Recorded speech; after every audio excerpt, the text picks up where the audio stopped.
runtii aragti kala duwanaansho qaadatay waqti dheer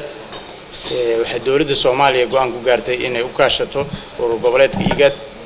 sidii loo fududayn lahaa la isuna fahamsiin lahaa dhinacyada kala duwan ee shakiga ku kala qaaday shirka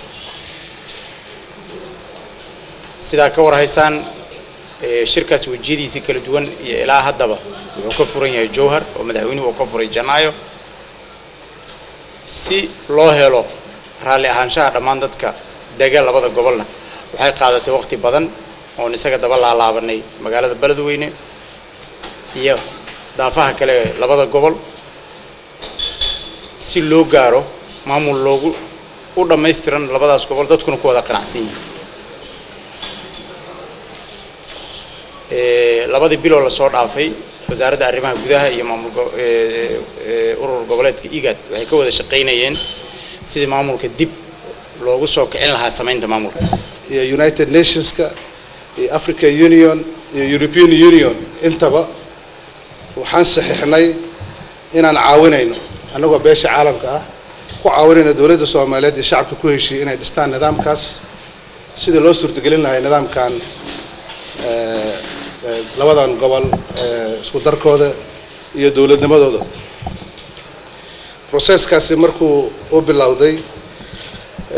muddo 2 bilood ayaan hawshan hadda wadnay waana tagnay runtii dhowr jeer ku noqonay magaalada Beledweyne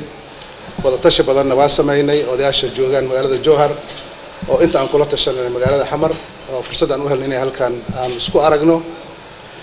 waxa markaa ra'iisul wasaare noo soo baxday in la suurtagelin karo in la dhiso labadan gobol isku darkooda waxa inuu runaantii aan jecelahay halkan inaan tacsi uga diro reerihii dadkii ku dhintay gaar ahaan shalito iyo reeraha ka dhinteen shacbiga Soomaaliyeed ciidamadii ay ka dhinteen intaba inaan maxal tacsi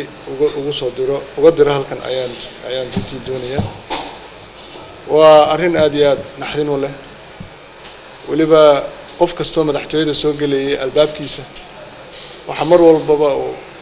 uu ahaa calaamad la garto ah Allah yarxamo ninkii askariga Bashiir wuxuu ahaa runtii calaamad lagu yaqaan madaxtooyada marka Ilaahay naxariis janna Allah siiyo isaga iyo intii ku geeriyootay dhamaantoodba